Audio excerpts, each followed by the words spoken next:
Let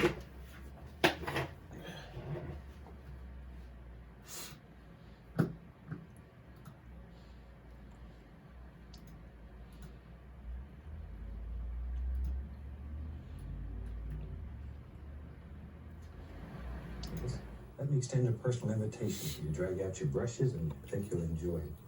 Tell you what, let's start out today and have run all the colors across the screen that you need to paint along with me. And I think we'll just do a happy little picture today.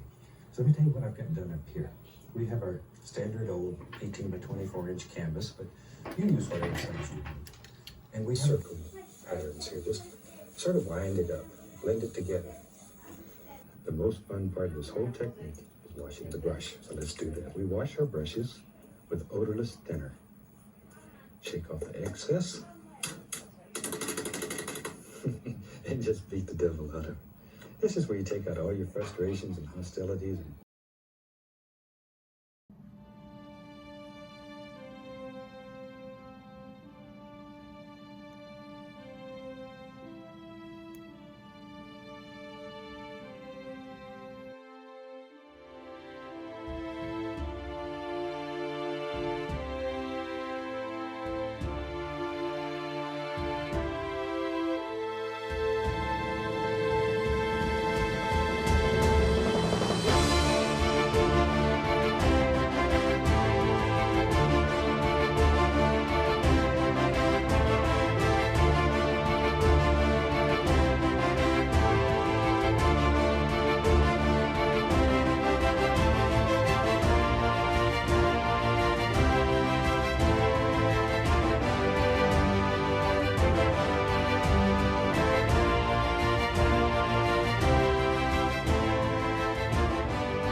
Hello folks and friends. So today I am going to be creating a painting, and I mainly got my inspiration from Bob Ross. And I've been wanting to do an oil painting for a while now, but I just really didn't have the motivation to do it. So now that I do, I thought might as well. But I'm back, guys, and I'm glad to be back. So let's just get right to it. Okay, so first we start off by covering the whole painting or canvas with liquid white or a oil thinner, which I decided to go with oil thinner because I did not have liquid white.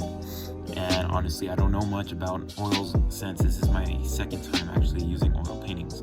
But either way, I just went with the flow and I just started placing colors wherever I felt like it.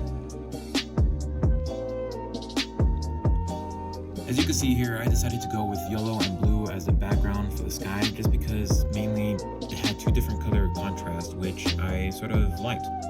After doing this, we're just going to add a few clouds, which I thought were going to end up a little bit more noticeable.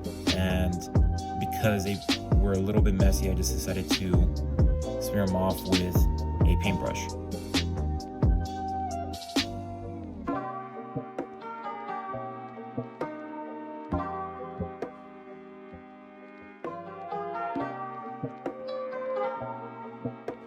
After mixing everything well together, I decided to add a darker part of the sky with a dark navy blue color, and I just decided to mix it with the rest of it to blend it.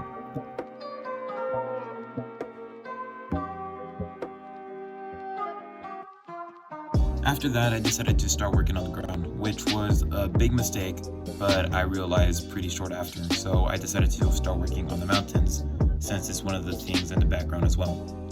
By doing this, I decided to use some of Bob Ross's techniques, such as using a pellet knife with certain colors to make the mountain look more like a mountain rather than just a background drop. And I gotta say, it worked pretty well.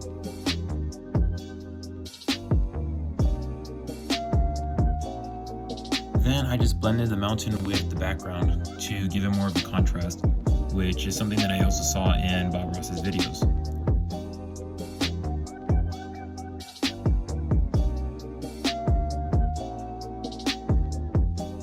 Then it was time to actually start adding the color of the ice or snow on top of the mountain, which was pretty nerve-wracking. As you can see right here, I was sort of shaking. It sort of took a while for me to finish this, but once I did, I was pretty happy with the result.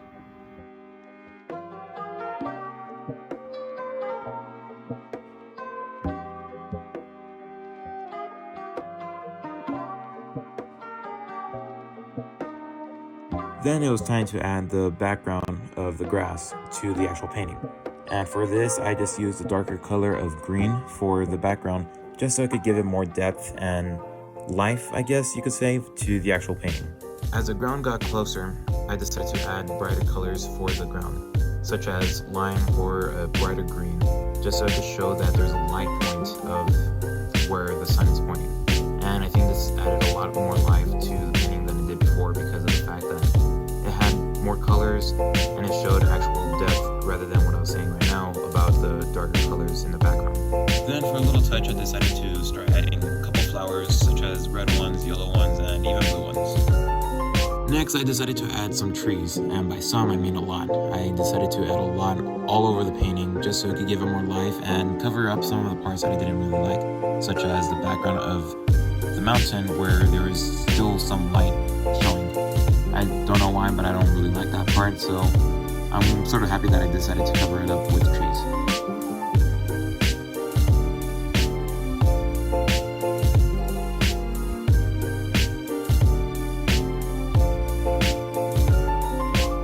And just like I did with the grass on the floor, I added more color and more life to the trees by adding brighter colors such as lime and yellow and light green. Then I decided to add actual animals to the painting, such as birds. But even then, I didn't think it was enough. I thought that I was missing something. And then it hit me. All I needed was more inspiration for animals, which I had.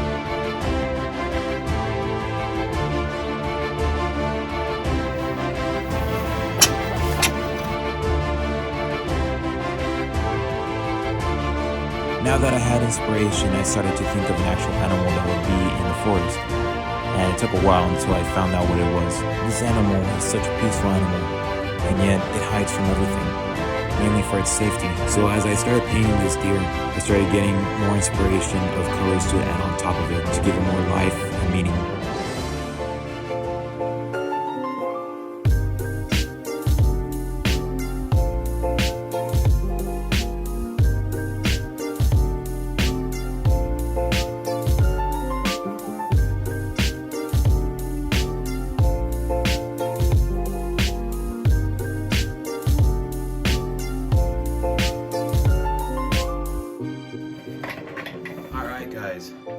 Now that it's finally wrapped up and finished, I gotta say it came out better than I expected. I hope that I could start doing more of these paintings in the future and that I can start improving in the paintings that I do make.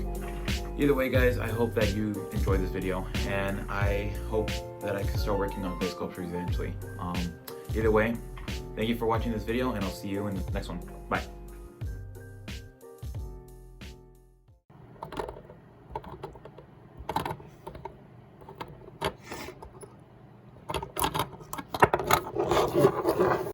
It doesn't even know we're recording. It doesn't even know what a phone is. Oh, he's probably wondering why we're just here.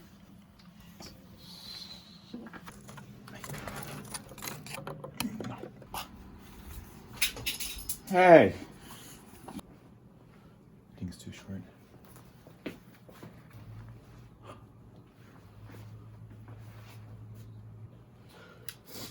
Oh, that's so dumb.